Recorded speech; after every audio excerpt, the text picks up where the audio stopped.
From the studios of Farm Journal Broadcast, this is U.S. Farm Report. Welcome to U.S. Farm Report this weekend. I'm Tyne Morgan, and here's what's in store over the next 60 minutes. Hurricane Ian leaving a deep mark on Florida agriculture. From crops to fertilizer, we'll assess the potential impact, currency concerns, and what it could mean for meat exports. It was kind of sudden. He was up there, and one day he was sorting cattle, and then like 15 minutes later they decided, we probably need to take him up there. 3 families who've dealt with a heavy dose of tragedy the past few years. So I screamed and he screamed and we took off. It was the worst nightmare ever, but it's not a nightmare. We'll share each of their stories and show you the joy made possible by 3 heartfelt gifts. And in John's world, embargoes seldom work like you think they're going to. This special edition of U.S. Farm Report is brought to you by Beck's. From farmers' first pass in the field to the final one at harvest, it's a game plan rooted in faith and belief. Beck's Hybrids is with you every turn because both on and off the field, we're all farmers at heart. See why at BecksHybrids.com. Now for the news. Florida's cleaning up this weekend from what Hurricane Ian did to the state. As the storm moved north, the toll on ag production is still unknown, but early reports show the state's citrus crop was in the hurricane's path. But cotton and a major fertilizer plant may have escaped the worst of it. The storm, packed with winds of 155 miles per hour, slammed into southwestern Florida midweek as a potentially deadly Category 4 hurricane. That's just shy of a Category 5. As the storm shifted east and farther south, more of Florida's orange production fell in its path. StoneX Group telling us that Florida raises more than 70% of the United States citrus, and the majority of that just in 5 counties. Well, 4 of those 5 counties saw the worst of the storm this week. And according to Reuters, Cargill shut down grain processing as well as salt packaging and other sites across Florida.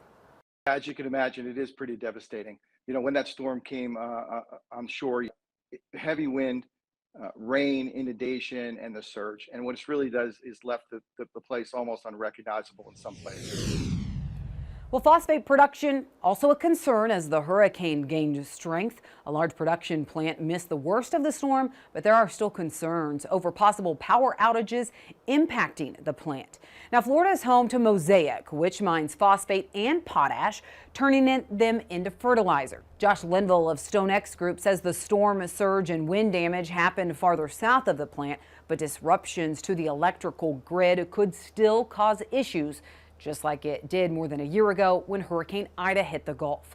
But the storm hit as USDA releases more details about a plan to help increase American fertilizer production. It's making $500 million available in grants under what's being called the Fertilizer Production Expansion Program.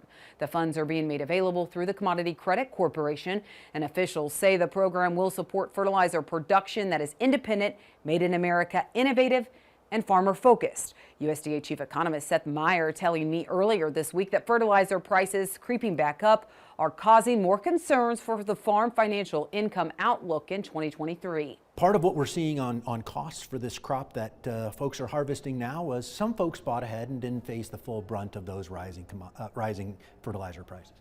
Now you're going to face them, and I don't see an immediate solution that brings those prices down quickly. Well, meat exports hit a record pace last year, and while the beef side got off to a roaring start, the U.S. Meat Export Federation says there are some signs of possible headwinds for exports the rest of this year. A big issue, concerns about currencies. U.S. Meat Export Federation says beef exports hit $1 billion 6 out of the last 7 months, but the latest export report did show a sign of some slowdowns. Now, there are sharp fluctuations in some of the world's major currencies, including the U.S. dollar surging to the highest level in 20 years on Monday. And that's injecting concern about the global economic outlook and what a higher dollar could mean for the price of ag products that are shipped overseas. When you have historic moves, going back to the Asian financial crisis in the case of the yen, not touching that 145 mark since 1998, that sends off warnings as why are these currencies moving the way they are? What is that telling us? So kind of the deeper story, not only does it make our product more expensive for the Japanese consumer, but also what is this saying about the different economies? Boer adds it's not a guarantee beef exports will see a sharp drop since global beef supplies are expected to remain tight and Brazil's currency is holding against the U.S. dollar. All right, that's it for the news. When we come back, remnants of the hurricane is still something that we are watching closely. We'll have a check of your forecast coming up next.